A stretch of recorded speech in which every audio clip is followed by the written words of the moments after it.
Hello everyone. So we are starting with the next sum which is sum number 36. So question number 36 बहुत simple है. उन्होंने बोला है 56 workers can finish a piece of work in 14 days. If the work is to be completed in 8 days, then how many extra workers are required? तो clearly ये inverse proportion का सम है क्योंकि जितने ज़्यादा वर्कर्स उतना कम दिन लगने वाला है. तो वही हिसाब से मैंने यहाँ पे सॉल्यूशन किया है. तो 56 वर्कर्स को 14 डेज लगेंगे तो 8 डेज के लिए कितने वर्कर्स लगेंगे वो x ले लिया.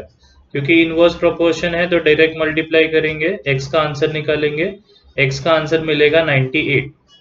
तो वैसे तो 98 वर्कर्स लगेंगे बट उन्होंने क्वेश्चन में ऐसा पूछा था कि कितने ज्यादा वर्कर्स लगेंगे. तो इसके लिए हमें 98 में से 56 को सब्ट्रैक्ट करना पड़ेगा, तो इतने ज्यादा वर्कर्स लगेंगे 8 दिन में काम खत्म करने के लिए. So that's it for question number 36. Moving on to the next question, which is question number 37.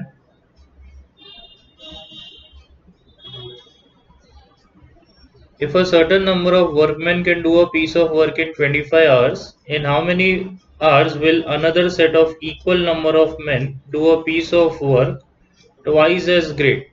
Supposing that two men of the first set can do as much work in an hour as three men of the second set do in an hour. तो question ध्यान से पढ़ लीजिए. सबसे पहले उन्होंने ऐसा दिया है कि दो सेट ऑफ वर्कर्स है. पहला सेट ऑफ वर्कर्स जो है वो 25 दिन में एक काम खत्म करता है, सॉरी 25 घंटे में एक काम खत्म करता है. अब इससे डबल काम है. यहाँ पे उन्होंने ऐसा बोला है ट्वाइस एज ग्रेट, मतलब डबल काम है. तो दूसरा सेट ऑफ वर्कर्स जो है वो इसे कितने दिन में खत्म करेगा. और उन्होंने दोनों में रिलेशन ऐसा दिया है कि पहले सेट के दो आदमी जितना काम करते हैं उतना काम दूसरे सेट के तीन आदमी करते हैं, मतलब दूसरा सेट का काम थोड़ा सा स्लो है. तो सबसे पहले अगर 25 घंटा लगता है एक काम करने को, तो ऐसे ही दो काम करने को पहले सेट को 50 घंटा लगेगा. तो सबसे पहले तो मैंने वो लिख लिया कि 25 hours for a piece of work, तो 50 आवर्स फॉर डबल वर्क. लेकिन ये किसका है, सेट ए का है. अब रिलेशन ऐसा है तो क्लियरली इतना तो समझ में आ रहा है कि 50 आवर्स से ज्यादा लगने वाला है सेट टू को. तो वही रिलेशन मैंने यहाँ पे लिख दिया है. तो 50 इंटू 3/2. कभी भी कंफ्यूजन होता है कि इंटू 2/3 करना कि 3/2 करना, तो थोड़ा सा लॉजिक लगाओ कि अगर सेट वन के दो आदमी जितना काम करते हैं उतना सेट टू के तीन आदमी उतने टाइम में काम खत्म कर पा रहे हैं, तो अगर सेम नंबर ऑफ मैन रहेंगे तो क्लियरली सेट टू को ज्यादा टाइम लगने वाला है. तो 50 इंटू 2/3 करोगे तो वो तो 50 से कम मिलेगा. तो डेफिनेटली 50 इंटू 3/2 ही करना है. अगर कंफ्यूजन होता है तो का बात है, वैसे तो क्वाइट क्लियर ही था कि 50 इंटू 3/2 क्यों करना चाहिए. तो मैं वापस जरा सा रिवाइज करवा देता हूँ. सबसे पहले उन्होंने ऐसा बोला है कि एक काम खत्म करने को सेट वन के आदमी जितने भी है उनको 25 घंटा लगता है. तो इसका दुगना काम करवाना है सेट टू से, तो कितना टाइम लगेगा. तो दुगना काम करने के लिए सेट वन को 50 घंटे लगेंगे, उतना तो क्लियर है. तो सेट वन और सेट टू में क्या रिलेशन है वो देखिए. तो रिलेशन ऐसा है कि सेट वन के दो आदमी उतना काम करते हैं एक घंटे में जितना सेट टू के तीन आदमी करते हैं. मतलब यहाँ पे सेट वन ज्यादा स्ट्रांग है या ज्यादा काम करता है. ठीक है. तो अभी 50 आवर्स में अगर सेट वन ने खत्म किया है तो उतने ही आदमी अगर सेट टू के पास है, ज्यादा आदमी नहीं है, जितने सेट वन के पास है उतने ही सेट टू के पास है, ऐसा क्वेश्चन में बोला है. तो उनको कितना टाइम लगेगा, तो डेफिनेटली ज्यादा टाइम लगेगा क्योंकि दो आदमी का काम तीन आदमी कर रहे हैं अभी. ठीक है. तो इसीलिए 50 इंटू 3/2 सॉल्व करेंगे तो आंसर मिलेगा 75. आगे बढ़ते हैं नेक्स्ट सम की तरफ. A and B undertake to complete a piece of work for rupees 1200. A can do it in 8 days, B can do it in 12 days, and with the help of C, they complete the work in 4 days. Find the share of C. तो देखिए ऐसे type का सम हम पहले कर चुके हैं. जितना जो काम करेगा उतना उसको पैसा मिलेगा. ठीक है. तो 8 दिन में अगर A काम खत्म करता है तो एक दिन में वो 1/8 पार्ट काम करेगा. सेम वे में बी जो है वो 1/12 काम करेगा. तो क्लियरली दिख रहा है. वैसे एक डायरेक्ट मेथड ऐसा हो जाता कि ए का कितना पैसा हो जाएगा, तो 1/8 एक दिन में कर रहा है तो 4 दिन में कितना काम करेगा, 4 इंटू 1/8, हर दिन का 1/8 ना, 1/8 प्लस 1/8 प्लस 1/8 प्लस 1/8, तो वो हो जाएगा 4/8 विच इज हाफ। तो हाफ काम करने का हाफ पैसा मिलेगा उसको, क्योंकि पूरे मिला के जितना काम हुआ है उसमें से आधा तो ए ने किया है, क्योंकि एक दिन में वो 1/8 काम करता है, तो 4 दिन में वो 4 इंटू 1/8 मतलब हाफ काम करेगा, मतलब 600 रुपया ए को मिल गया। बी को 1/12 काम होता है एक दिन में, तो 4 दिन में वो करेगा 4 इंटू 1/12 विच इज 1/3, तो 1/3 काम बी कर रहा है। तो 1200 में से 400 रुपया वो लेके जाएगा, तो 600 अगर ए लेके गया, 400 अगर बी लेके गया, तो डेफिनेटली बचा हुआ 200 जो है वो सी लेके जाएगा। तो आंसर है 200।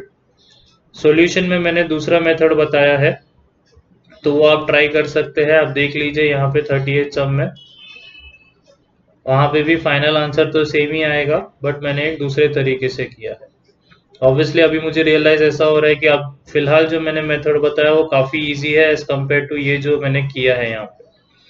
तो आप ये वाला जो अभी अभी मैंने बोला है वो मेथड कर लीजिए, आंसर 200 ही आने वाला है। Moving on to the next sum which is the 39 some.